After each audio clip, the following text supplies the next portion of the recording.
Okay. Sa hawakan ng mga ballpen, hawakan ng mga notebook at Bible. Tayo po ay mag-aaral muli ng salita po ng Diyos. So, doon sa mga nag-journal, tuloy-tuloy ang pagkabasa, tuloy-tuloy ang pag-aaral. So, ating pong saliwain yung mga magandang mensahe ng Panginoon sa ating pong buhay. At ngayong umaga, prepare po natin ating mga sarili sa mensahe po ng ating pong Panginoon. So, madami po ang nangyayari sa mundo. Aware po tayo dyan. Tama? Marami ang nangyayari sa mundo na hindi po natin kontrolado. Hindi natin kaya kontrolin ang mga bagay na nangyayari sa iba't ibang parte ng mundo o maging sa buhay po natin. Wala po tayo may kontrol po ito. So, sa dami nangyayari sa mundo, maraming tao ang nakakaranas ng mga depression, anxiety. Sino po yung vlogger na si lalaki? Sino? Sir? David?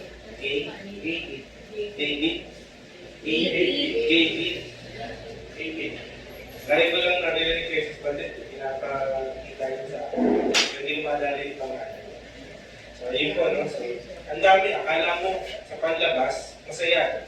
Kasi yung mga vlog niya, sasaya. Diba? Pero hindi natin alam, meron pala nangyayari sa loob. So, madami nangyayari sa mundo, kahit sa atin personal, na hindi po natin kontrolado. Nandiyan po yung mga kabi-kabilang gera, na hindi matapos-tapos agawan ng teritoryo, ayan, pagpapakita kung sino yung malakas at makapangyarihang bansa. Aware po tayo sa nangyayari dito. No? So hindi pa yun natatapos hanggang ngayon. Doon pa yan. Hanggang ngayon, nangyayari pa rin. Kaya, bansa sa bansa, naglalaban po. So ang mundo ay pagulo ng pagulo. Ibig sabihin, walang global peace. Kaya sabi ko, mundo. Kaya naman, ang tao ay magulo na din. Dahil away dito, away doon. Isang tanong, hirap na usap. Di ba ba? Ang tao. So kahit hindi naman dapat problemahin, ay nagiging problema na. So walang social peace. Okay? Tingnan natin yung next picture. So sa Senado pa lang, ang gulo na. Nasusubaybayan din po ba yan? Nung una, nasusubaybay ako. Pero dahil naisip ko, di ko problema yun na. Bakit kung problema ako? Na-apektuhan ko. Lahat po tayo na-apektuhan. Yung nangyayari dito sa Senado, apektado po tayo. So, ibig sabihin, magulo na. Okay? Kahit sa bansa natin, magulo na. Kahit hindi tayo kasali sa kanilang gulo, apektado po tayo. So, may sarili tayong problema eh. Nadadagdagan ka at nadadagdagan pa ng nadadagdagan. Na-stress tayo dahil wala tayong papanatagan ng isip, wala tayong papanatagan ng ating damdamin, wala tayong inner peace. Tingnan natin yung next slide po natin. Next slide. Parang okay, pero hindi na pala okay. Masasabi niyo ba sa inyong sarili na okay kayo ngayon, pero dinideny ng inyong kalooban na hindi kayo okay? Palilabas, okay. Parang yung nandiyan dyan, ano? Hindi natin alam, pagod na yata ito eh. Pero sabi ni boss, trabaho ka pa, okay. May ganyan po ba kayong karanasan? Gusto niyo na resign sa trabaho kasi lahat na lang yung ginagagawa sa'yo kahit hindi mo naman na trabaho. So, ang mundo, bumugulo sa walang kapayapaan. Kapag sinabing kapayapaan, ito po ay tumutukoy sa estado ng katahimikan. Okay? Kapag payapa, tahimik. May mga ganyan po ba kayong pangyayari? Ayaw nyo na maingay sa loob ng bahay. Gusto nyo tahimik lang. Gusto nyo po ba yun? Tahimik. Gusto nyo po ba yun? Tahimik lang. Ayoko lang maingay kasi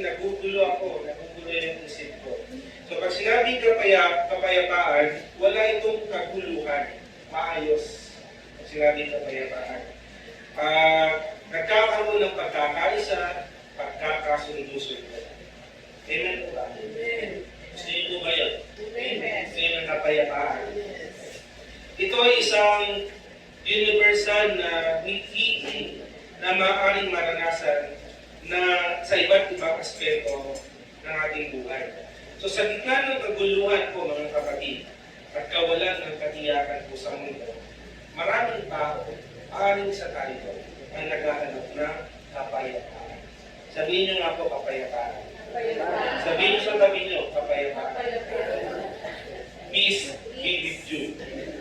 Okay, ang kapayapaan, hinahanap natin kasi apektado tayo sa mga nangyayaring kaguluhan sa ating mundo. Ang tanong ito po, saan ba natin matatagpuan ang kapayapaan? Natanong niyo ba yan sa inyong sarili? Natanong niyo ba yan sa inyong katabi? Kung saan matatagpuan ang kapayapaan? Sino po ang gusto ng kapayapaan? Kalayaan. Malapit na po, no? Yung araw ng kalayaan. So, saan ba matatagpuan ang kapayapaan? Sagutin po natin. Sabi ng scripture, dito po tayo pag-tuloy natin pag-aaralan. Sabi dyan, 1 chapter 14 verse 27. Kapayapaan ang iniiwan ko sa inyo. Ang aking kapayapaan ang ibinibigay ko sa inyo. Hindi ito katulad ng kapayapaan ibinibigay ng mundo. Huwag mabagabang ng inyong kalooban at huwag kayong matakot. Pansinin niyo dito sa scripture, paulit-ulit na sinabi yung kapayapaan. Kung tayo ay naghahanap ng kapayapaan, kanino ba, sino ba, makikita o matatagpuan ng kapayapaan? Ito po, sasagutin ng scripture. Ang talatang ito ay nagpapalabi sa atin na ang tunay na kapayapaan ay matatagpuan lamang sa ating Panginoon. Amen? Maraming nangyayari sa mundo, apektado tayo, kahit Kristiyano ay apektado, hindi rin alam minsan kung ano yung gagawin. Saan ba ako kukuha ng lakas? Saan ba ako kukuha ng lakas? Saan ba ako makakatagpo ng kapayapaan? Hinahanap natin minsan sa ibang tao. Hinahanap natin sa mga sitwasyon, mga ibang pangyayari sa buhay po natin. Pero ang sagot lang pala ay sa Panginoon. Sa Panginoon matatagpuan ang tunay na kapayapaan. Ang title po natin sa umagang ito ay kapayapaan sa Panginoon. Tayo ay manalangin. Aming Ama, kami po'y nagpapasalamat sa inyong mensahe. Ngayon pa lang, kami po ay nagpapasalamat dahil tuturuan mo kami ng iyong salita. Naisin namin, Panginoon, na ito ay maunawaan namin mabuti upang hindi lang kami maging tagapakinig, kundi tagapagsagawa ng iyong salita. Tulungan niyo kami, Panginoon Espiritu, ay paunawa sa amin kung ano yung nais ng mensahe ng Panginoon. Salamat po, Panginoon, na kami panalangin sa pangalan ng Jesus. Amen. Kapayapaan sa Panginoon. Kung tayo naghahanap ng kapayapaan, doon ka lang pumunta sa pinaka-source ng kapayapaan. Sa John chapter 14 verse 27, binibigyang diin ng Panginoong Jesus po dito ang pagkakaiba ng kapayapaan na ibinibigay na sa kapayapaan ibinibigay ng mundo. Magkaiba eh. Iba yung ibinibigay ng mundo na kapayapaan sa ibinibigay ng ating pong Panginoon. Ang kapayapaan ng Panginoon ay hindi nakasalalay sa mga panilabas na kalagayan o sitwasyon, kundi sa ating relasyon sa Kanya. Kamusta na ba ang relasyon natin sa Panginoon? Tanungin niyo po inyong mga katabi, kamusta na ba ang relasyon mo sa Panginoon? Maaaring okay tayo sa panilabas, pero may problema pala sa loob. Kaya kung hindi magkaroon ng kapayapaan, konting mali, konting sitwasyon, nababagabag ka na. Problema na agad na malaki. Bakit? Yung relasyon mo sa Panginoon, hindi maayos. Magulo. Kung magulo na sa labas, bakit hinahayaan mo na magulo pa rin ang iyong buhay? Ikaw ay nakay Kristo na. Kapag ikaw ay nakay Kristo, may kapayapaan ka sa Panginoon. Sa piling ng Panginoon, mayroong kapayapaan. Amen po ba? Amen. Kaya masabi ko natin sa sarili natin, payapa ako sa gitna ng bagyo. Payapa ako sa kabila ng mga problema pinagdaraanan ko. Si Jesus, remember, nung nasa lawa po sila, may bagyo. Yung mga disipulo ng Panginoon nagkakagulo. At ang sabi nila, mamamatay na sila. Lulubog kasi yung bangka eh. Pero si Jesus, natutulog. Sa tingin niyo, sino sa kanila ang Panginoon bang may kapayapaan o yung mga disipulo? Ang Panginoon. Kung ang Panginoon ay may kapayapaan na ibinibigay sa atin, bakit hindi tayo sa Kanya lumapit? Ayusin muna natin yung relasyon natin sa Diyos bago natin isipin yung relasyon ng iba sa Diyos. Amen po? Mahilig tayong manuro, bakit siya ganyan, pero yung relasyon natin sa Panginoon, hindi naman maayos. Kaya kapag may problema tayo pinagdaraanan, ang nasisisi, hindi ikaw, yung ibang tao. Pero ang totoo, ikaw pala ang problema. Amen po ba? So paano natin malalaman na ito ay kapayapaan mula sa Panginoon? Doon sa text natin, alamin po natin yung 4 na puntos. Kasi kailangan natin maunawaan na ang Panginoon may kapayapaan na ibinibigay sa atin. Hindi natin napapansin kasi magulo ang ating puso. Magulo ang ating damdamin.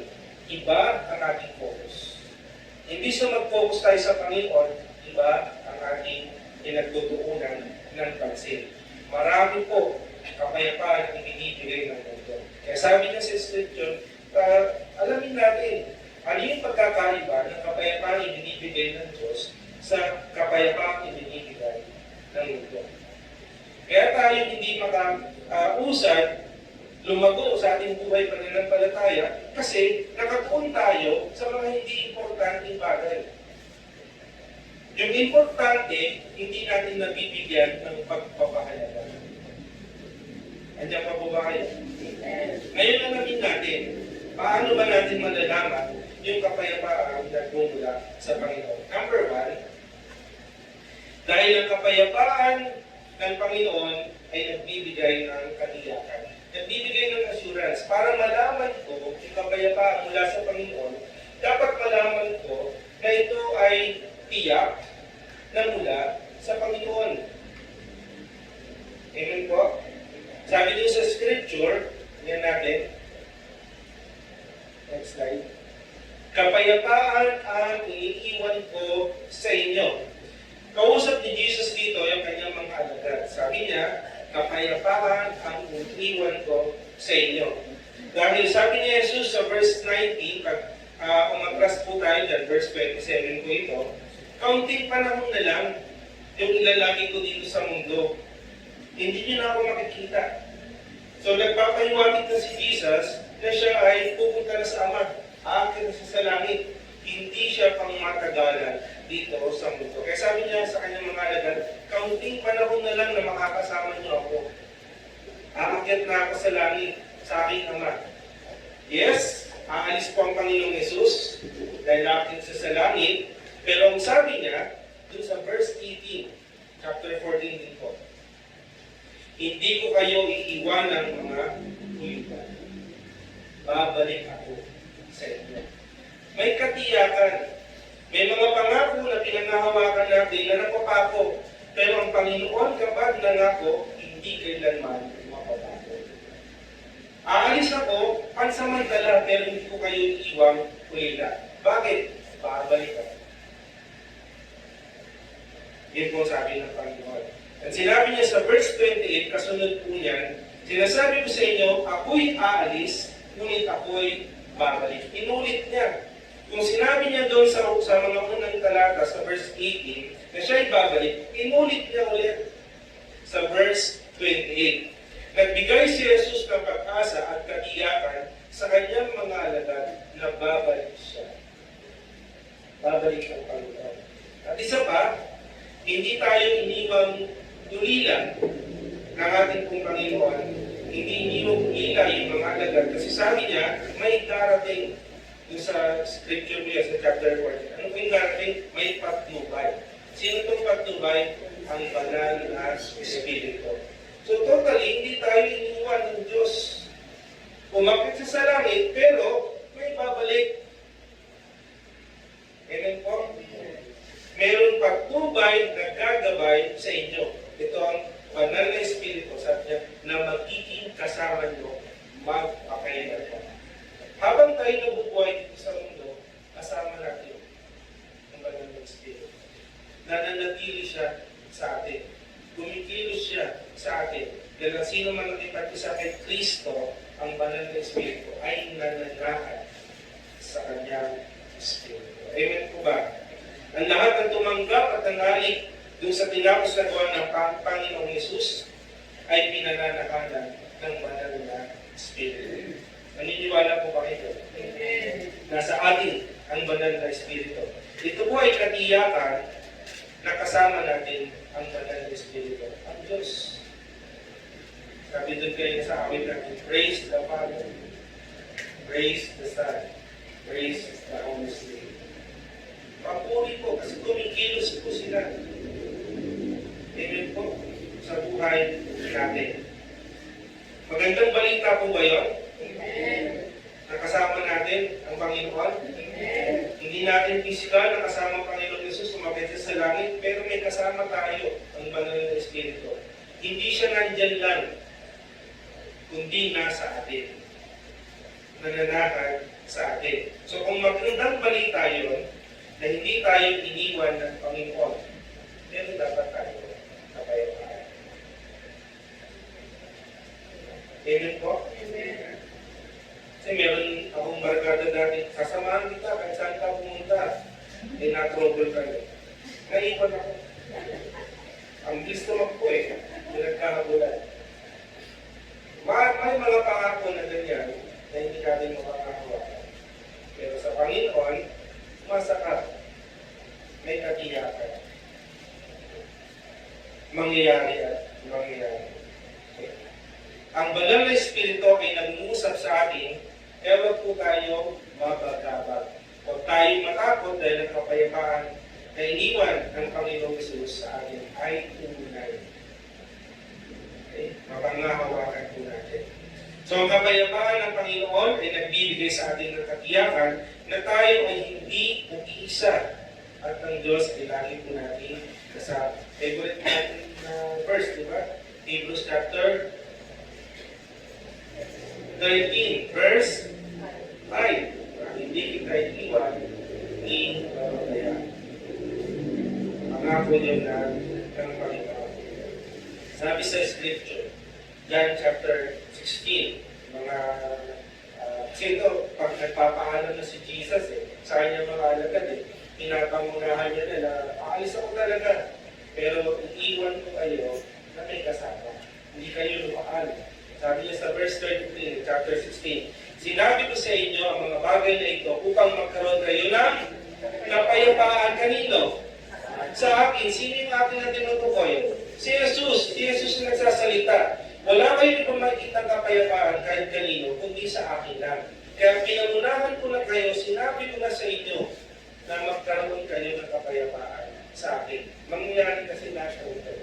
Sabi niya, daranas kayo ng paghihirap dito sa mundo. Nasa mundo pa po ba tayo? Pero hindi tayo makamundo. Iba po yun no? Tama po ba? Hindi tayo makamundo, pero nasa mundo tayo. Do not conform to the pattern of this world. Hindi tayo maayon sa takbo ng mundo kasi hindi na tayo taga-mundo. Taga-langit na tayo.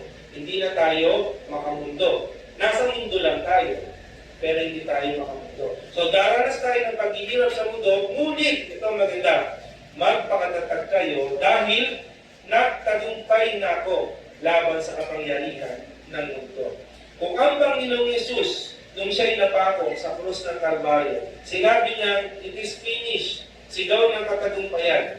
Ngayon ba pwede natin sabihin na nagtagumpay din tayo dahil tayo nakipag-isa kay Kristo? Amen. Yun yung tinapos na gawa ni Kristo na pinaniniwalaan natin na siya'y nagtagumpay. 1,000 taon na nakalipas. Kung ikaw ay nakipag-isa kay Kristo, sumisigaw ka na rin ngayon na nagtagumpay ka. Amen? Amen. Kung may kaguluhan nangyayari sa mundo, payapa ka dahil na kay Kristo ka.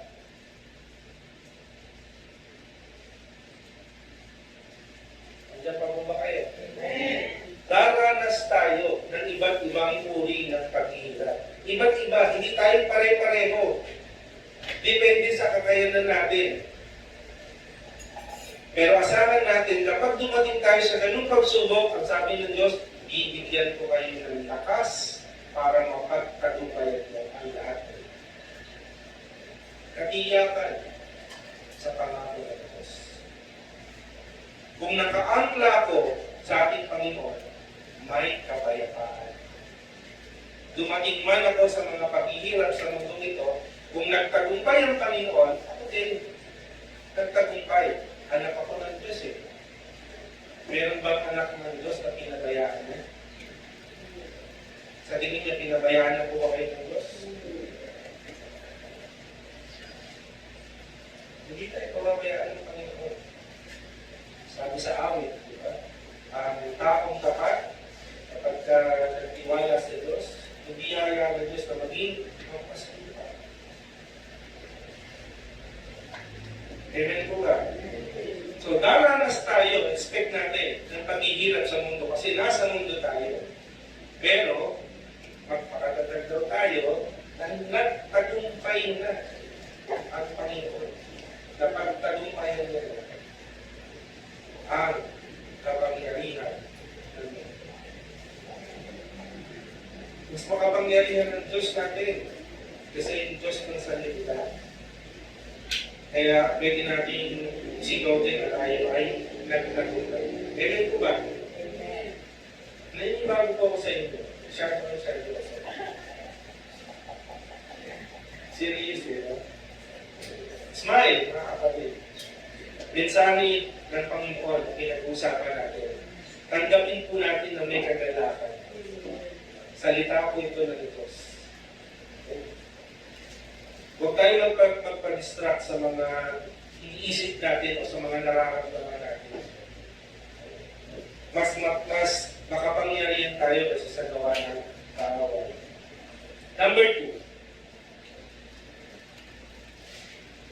Next slide. Paano natin malalaman na ito ay kapayapaan mula sa Panginoon? Number 2. Dahil ang kapayapaan ng Panginoon ay ibinibigay ng libre. Free. Kung sinabi ba ng Panginoon, bibigyan kayo ng kapayapaan, nangingi ba siya ng kapalit? Nangingi ba siya, dapat ganito, dapat ganyan, may kondisyon. Para matanggap mo yung kapayapaan na ibibigay ko sa inyo, dapat ilagay mo muna yung kamay mo. Ibuka mo muna yung kamay mo. Libre. Magpasalamat ka dahil hindi mo mahanap ito sa mundo. Ibinigay sa iyo ng Panginoon ng libre. Ano sabi ng talata? Ang aking kapayapaan ang ibinibigay ko sa inyo. Hindi material na bagay ang binibigay ng Panginoon para ikaw ay magkaroon ng kapayapaan. Amen?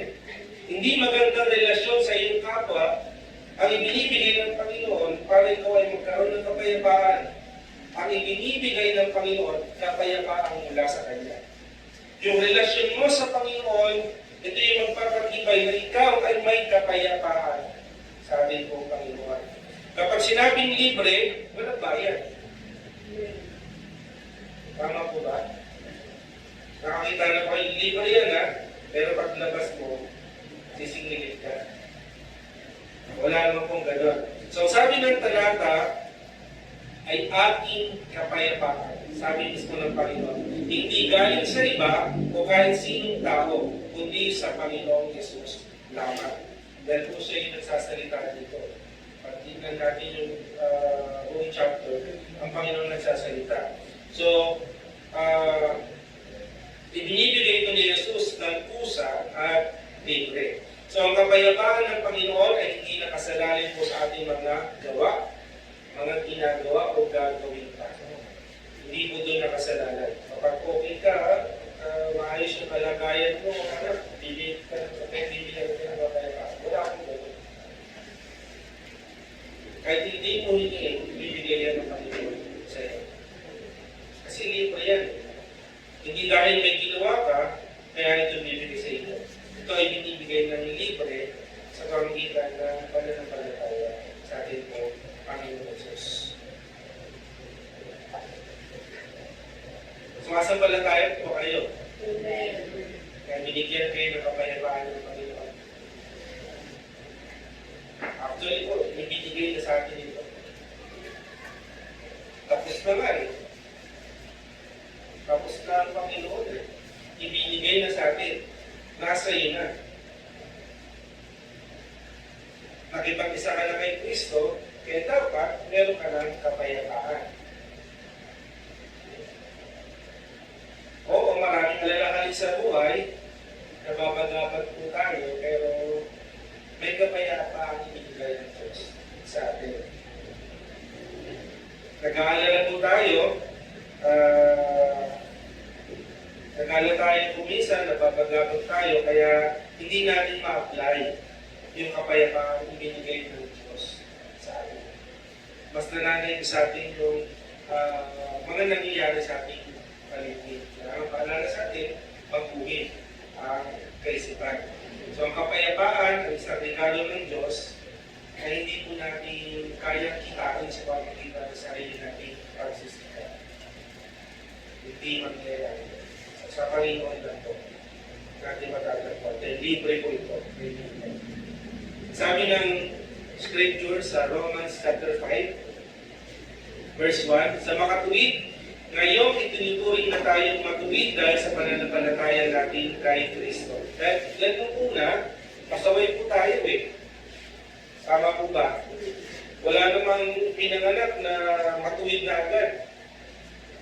Dahil lahat po tayo, may batik ng kasalanan.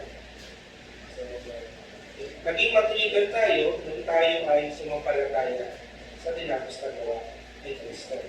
Sabi niyan, mayroon na tayong kapayapaang dulot ng magandang relasyon natin sa Diyos. Remember, may relasyon tayo, naging matuwid tayo sa ating Panginoon. Yung kapayapaan, nasa iyo na. Amen po.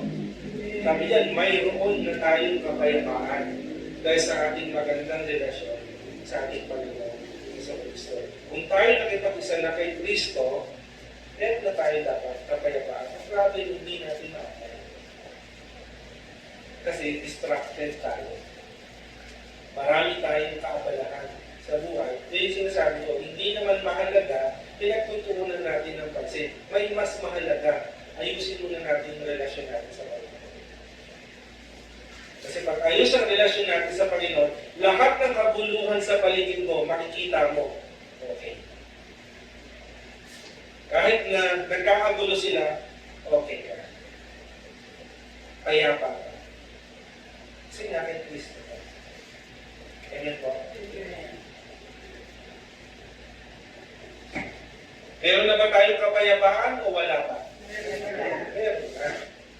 I-enjoy po natin yung kapayapaan na pinigay ng Diyos sa atin. Dahil may maganda tayong relasyon sa Kanya, gamitin po natin. Sa pamamagitan ng Panginoon sa Kristo, magkakaroon tayo ng relasyon sa Ama, may kapayapaan. Ang tanong, maganda ba ang relasyon natin sa Diyos? Yan yung malaking tanong. Panlabas, okay, pero may problema pala sa loob. Hindi pala ayos ang puso. Ipapakita natin sa labas, okay tayo, pero may problema pala sa loob. Kaya natin maging balag kayo, magkunwari. Kaya natin gawin yun na okay tayo sa labas, pero may problem pala sa loob. Madali para sa atin, pero hindi ko yung dalilin sa Panginoon. Kasi kung tunay, yung kapayapaan nararanasan mo, hindi mo kailangan magtunwari, lalabas yun. Sabi mo, okay ako, pero nakasi parang. Amen po ba? Okay ako, susunod ako, pero nagtagalog ka.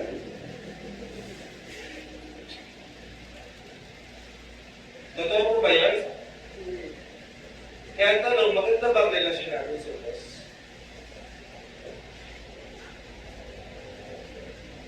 Hindi mo kuya tayo sa iyo. Pangatlo, para malaman natin yung kapayapaan mula sa Panginoon, paano natin malalaman? Okay? Number 3, dahil ang kapayapaan ng Panginoon ay hindi tulad ng kapayapaan kapayapaan ng mundo. Ano kung sabi dun sa sumunod na talaga? Next. Hindi ito katulad ng kapayapaang ibinibigay ng mundo. Kaya masabi ko kayo na pambungad natin, malaman natin yung kaibahan ng kapayapaang ibinibigay ng Diyos sa kapayapaang ibinibigay ng mundo. So dito alamin po natin yung kaibahan ng kapayapaang ibinibigay ng mundo. Dapat kasi alam natin eh.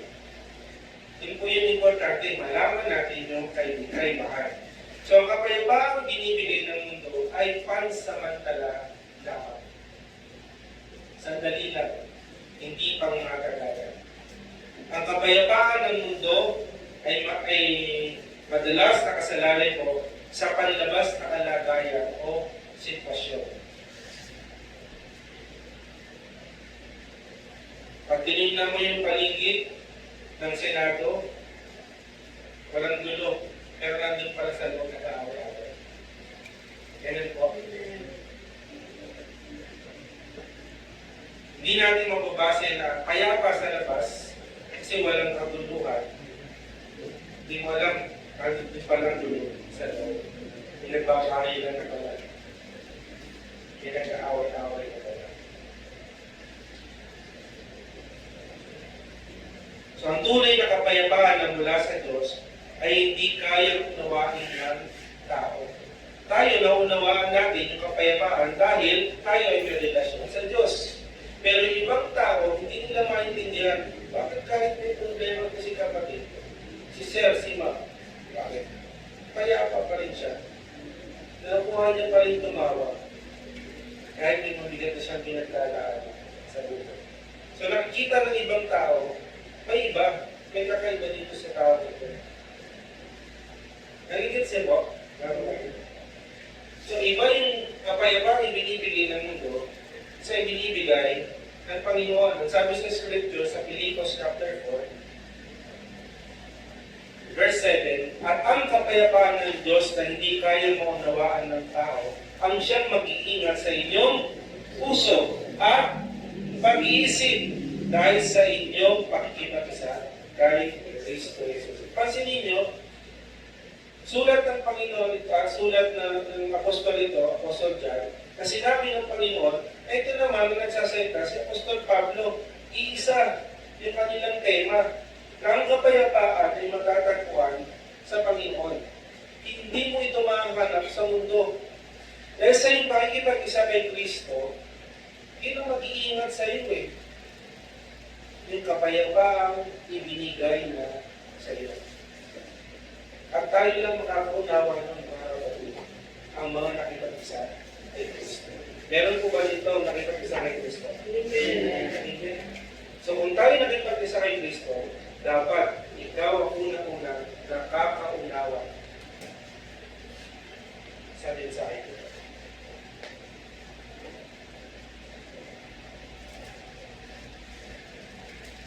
Hindi daw kaya unawain ng tao, pero ang mga anak ng Diyos, nauunawaan. Hindi tayo katulad ng mga alagad sa bangka na naliligalig dahil sila inulubog at pakamuhatay.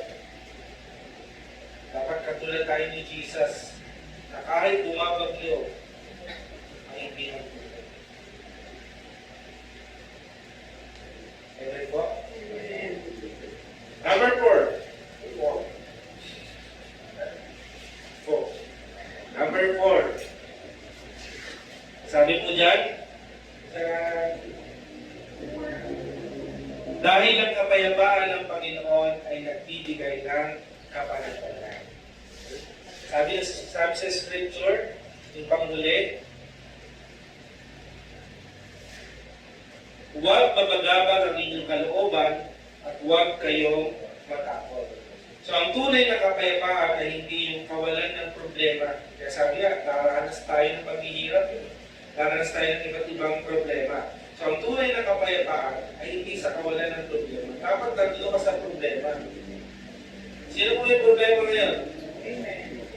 Sino po, taas ng kamay? May problema. Problema sa pera. Sa dami. Problema sa relasyon. po ba? Pakinisip nila relasyon, boyfriend, girlfriend. Pwede rin relasyon sa kapatid, relasyon sa magulang, relasyon sa ating kapwa, marami.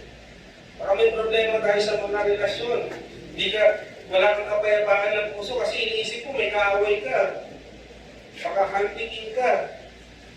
Tambangan ka sa labas. Hindi mo lang nabigyan ng ulam Kung nagluto ka, galit na sa'yo. Ito lang katapat ko pero binigyan mo ng ulam na ito sa kanto. Ang kapko na ito. Tambangan ko ito. Minsan po ganun no? Wala tayong kapanatagan.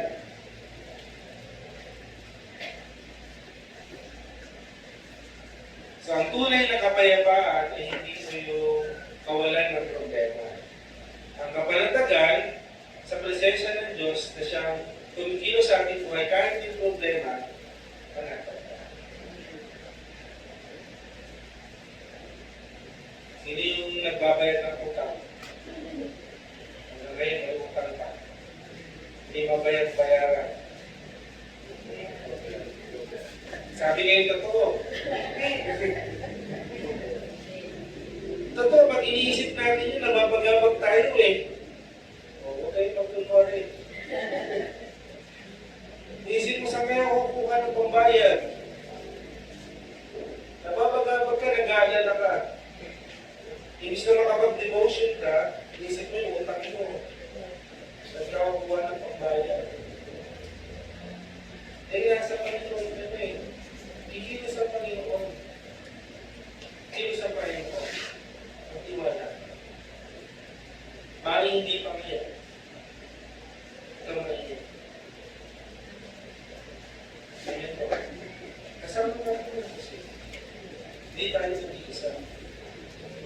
So, ang tunay na kapayapaan na mula sa Diyos ay yung kahit nasa gitna ka ng problema, panatag ka. Panatag ka.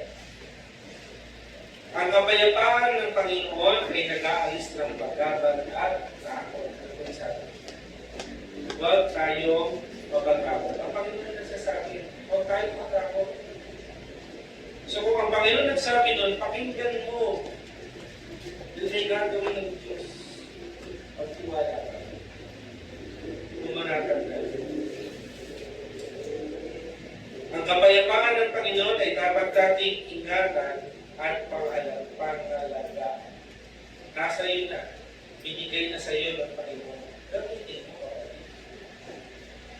Pag may problema ka, gamitin mo. Lord, salamat po sa kapayapaan. Binigay mo sa iyo. Sa kabila ng problema, ibigyan ko pa rin ako. Amen po. Huwag natin hayaan na mawala o agawin ng kaaway yung kapayapaan sa ating puso. Ingatan natin ito. Kasi ang kaaway, yun ang gusto niya lagi. Sirain tayo, masakin tayo. Amen po. Yun lang ang role na sa mundo ito. Dahil nung una, kakampi natin siya. Aliado natin si Satanas. Kung wala pa tayo sa Panginoon. Pero nung sumampalataya tayo sa Panginoon, tinanggap natin siya sa ating buhay, nag-declare tayo ng war sa Kanya. Kaya anong gagawin niya? Si Satanas, sirain tayo. Amen? Kaya sabi ng Panginoon, haranas kayo ng pagsubok, panghihirap. Pero, kapag alaga, napagtagumpayan ko nila. Yung ibinigay ko sa iyong kapayapaan, ingatan mo.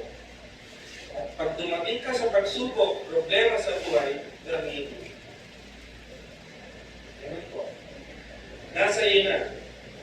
Gamitin lang po natin. Kapag na-distract po kasi tayo sa mga nangyari sa atin, wala tayo sa focus. Yung mahalaga, hindi natin napaprioritize. Kasi na-iba yung focus natin. Nangyayari po yan. So, ang kapayapaan na isang pagpipilian, kung meron tayo dapat pagpilian na dapat natin gawin ito araw-araw. It's your choice. Gagamitin mo ba o ito? Binigay na sa iyo ng kamay. gagamitin mo. Anong sabi sa Colossians chapter 3 verse 15? Paghariin ninyo sa mga puso ninyo ang kapayapaan ni Kristo.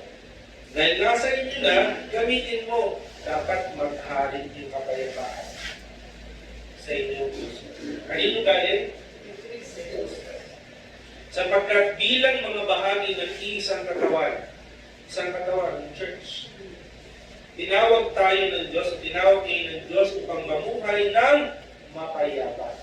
Dapat din kayong maging mapagpasalamat. Lord, thank you. Kahit may problema ako, pagkata ko. Amen po ba? Gusto niyo ba maranasan yung buhay na mapayapa? Ayusin natin yung relasyon sa Panginoon. Kapag ayos yung relasyon natin sa Panginoon, kahit may kaaway ka, kahit meron na hindi pinapansin, mapansinin mo. Kasi inuudyokan ka ng banal na Espiritu eh. Unless kung walang banal na Espiritu na nananakan sa iyo, okay lang, get mahirap. Pero kung may banal na Espiritu na tuturo sa iyo, na gawin mo kami yung tama, magkakaroon ka ng kapayapaan sa buhay. Hindi mo iwasan yung kaaway mo. Amen? Kasi ayaw mo na magkaroon ng kaaway. Kasi walang kapayapaan eh. Agree mo ba kayo doon? Amen. So, ingatan po natin ang kapayapaan ay binigay ng Panginoon kahit meron tayong kapanakatan sa piling ng Panginoon. Tingnan natin yung life application.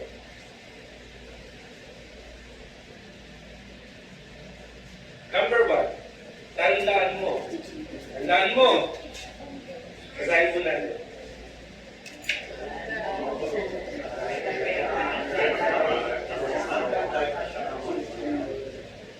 Ito hindi ko ako sa magbasa. Sabay-sabay po natin. Basahin. Ready? Tandaan mo. Sabihin mo na ako sa mga katabi. Tandaan mo. Tandaan mo po mga kapatid. Tandaan natin. May kapayapaan tayo. Mayroon kapayapaan. Tandaan natin. Huwag natin uwag din sa ating sila. May kapayapaan dahil ang Panginoon kasama tayo. Nalalahan siya sa atin. Wala siya sa labas. Nasa loob mo. Nalalahan sa iyong Espiritu. Pinalalakas niya ang Espiritu mo. Pero, kailangan mo pasalasahin natin Diyos para mabatid yung kalooban at sa loob. Pag hindi natin ginawa yun, paano mararanasan ang kapayapaan? Ayan po? Mararanasan natin yun. Kasama natin ang Panginoon, nakatapos ka sa atin. Hindi siya pala nangyayari sa paligid ko natin. Tandaan mo. Kapatid. Tandaan mo. Number 2. Basahin mo natin. Ready and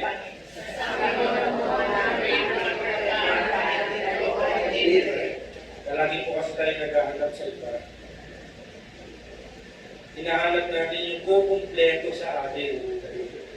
Hindi natin ma-achieve yun. Sa Panginoon mo hanapin. Libre na nga eh.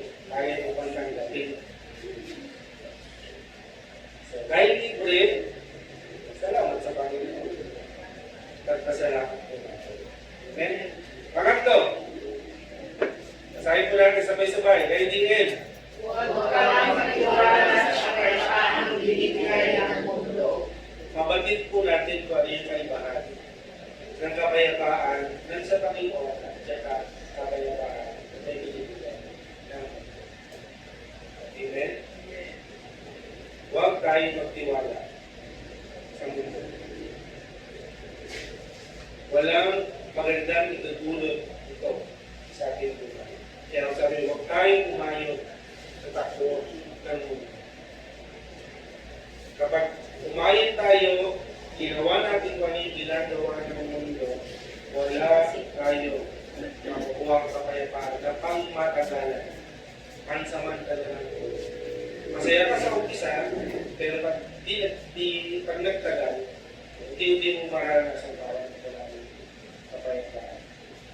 Yun kay Sir, Gavin.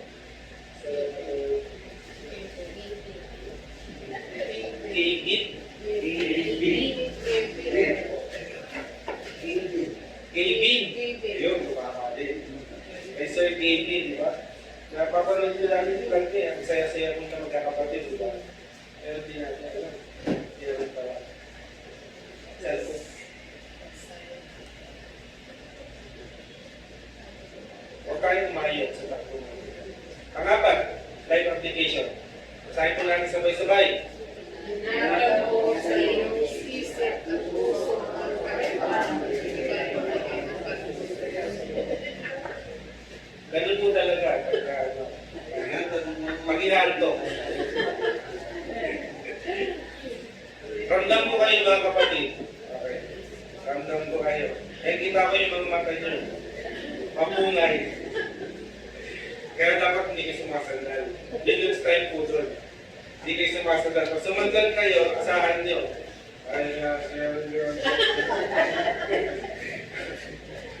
Sabi dyan, ingatan mo sa iyong isip at puso ang kapayapaan binigay ng Panginoon sa iyo. Kasi hindi lang ang application natin, hindi para sa iba, para sa atin. Para sa atin.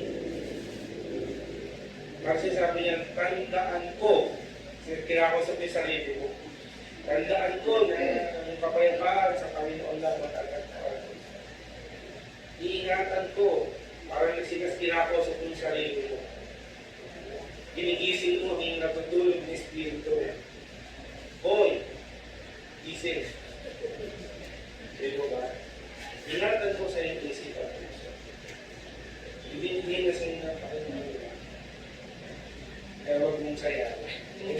So sa ating pong pinag-aralan, nawa maalala natin na ang tunay na kapayapaan ay matatagpuan lamang sa ating Panginoon Jesus. Kaya po natin ang kapayapaan ng Panginoon ay maghari hindi lamang po sa isip, kundi sa puso din. Kasi kapag maayos ang isip, may kapayapaan ang isip, yun ang dami natin ay kapayapaan. At sigurado yung gagawin natin, makikita ang ibang klase. Ikaw ay payapa sa kanila ng mga pinagdaraan sa kanila. Huwag natin kalimutan na ang kapayapaan ng Panginoon ay hindi lamang para sa ating sarili, kundi ito rin na dapat natin pamahagi sa mga taong nakapaligid ko sa atin. Kasi makikita nila may kakaiba dito kapayapaan. Laki ng problema sa tingin ko, pero para sa kanya, wala na. Nakikita dapat sa buhay ko. Naway maging mga tagapagdala tayo ng kapayapaan ng Panginoon sa mundong ito na puno ng kaguluhan at kawalan ng katiyakan. Sa pamamagitan ng ating pananampalataya at pagsunod sa Panginoon, makakamit natin ang tunay na kapayapaan na hindi magkatagpuan ang Panginoon sa mundo. Hindi po mga kapatid. So, ang ating pong big idea, sabay-sabay po, basahin natin.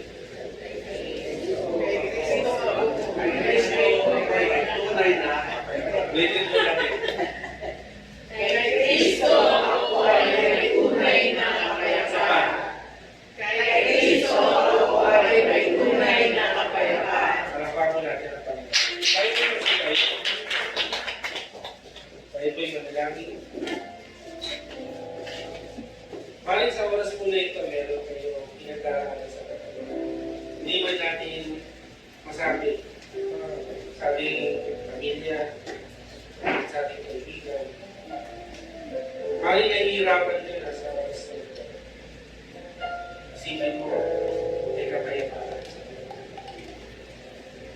Kanina po maaga akong tumisip.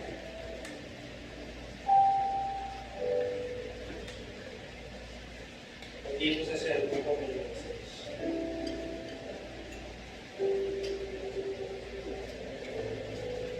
Nabaw ko ng message. Isang kaibigan pastor.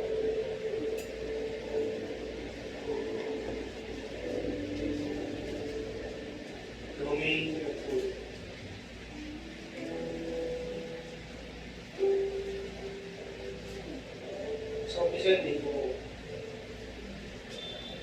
ko alam pa kung sasabihin ko sa'yo.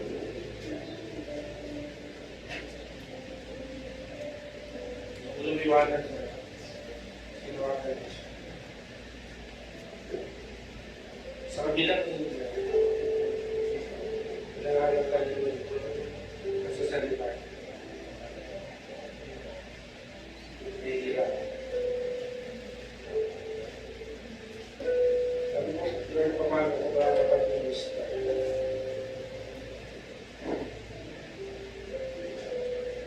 Sabi ko sa kanya,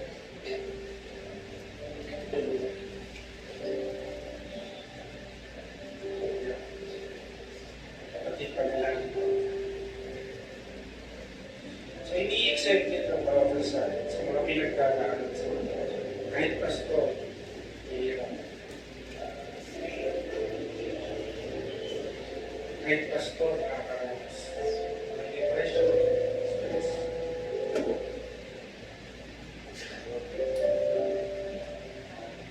Pinapaalala sa atin sa Panginoon natin. Tatagpuan, tulad.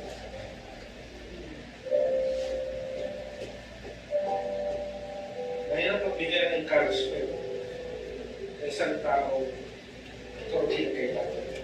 Encouragement. Sana po naintindihan natin. Sa church po tayo. Magkakapatid po tayo sa pananampalataya. Hindi po tayo magkakaroon. Pamilya po tayo. Pakita po natin yung pagmamahal natin sa bawat isa. Pastor na kaibigan ko, isang pamilya. Medyo po.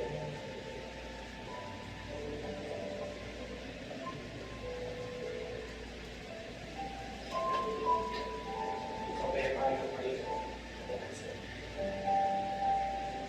Dalangin po tayo.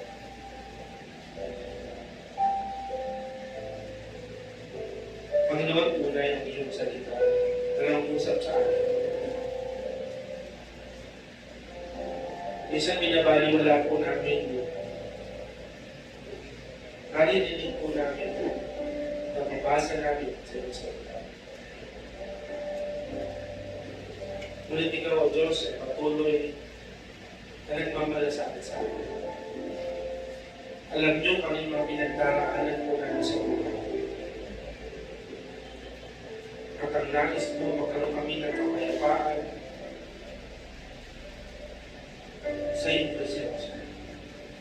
Dahil hindi po namin ito kayang harapin at hindi namin ito makakagawa sa mundo.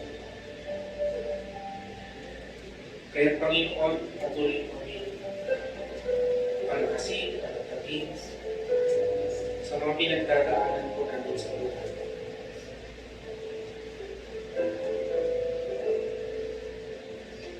Sabihin mo, Panginoon, meron ka karagdagan. Sabihin mo, may kalakasan. Sabihin mo, may kapayapaan. Salamat, Panginoon, binigyan mo kami ng kapayapaan.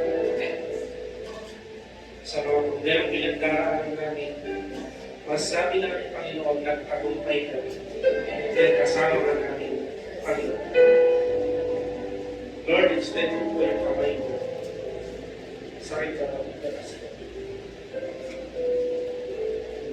Alayin mo sa sakit namin, ngunit ang panalangin namin na hindi, kasi upang hindi makabuka kayo.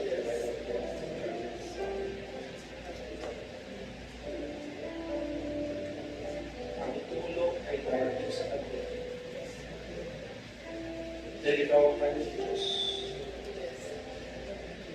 Bigyan mo siya ng kapayapaan, isip at puso. Maunawaan niya yung mga pinagdaraan niya.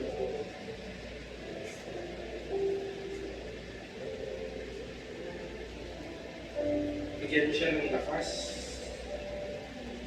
sa pagkakataon. Kami, Panginoon, na malintod ko, inyong anak, bilang isang church,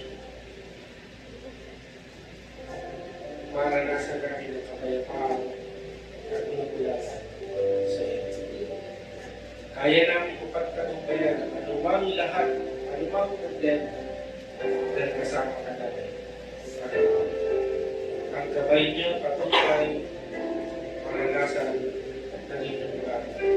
Salamat po sa inyong kabutihan. Salamat po sa inyong pagsama sa amin. Sa aming po pag-aaral. Ito ang aming panalangin sa pangalan ni Jesus. Amen. Para pa mo lang.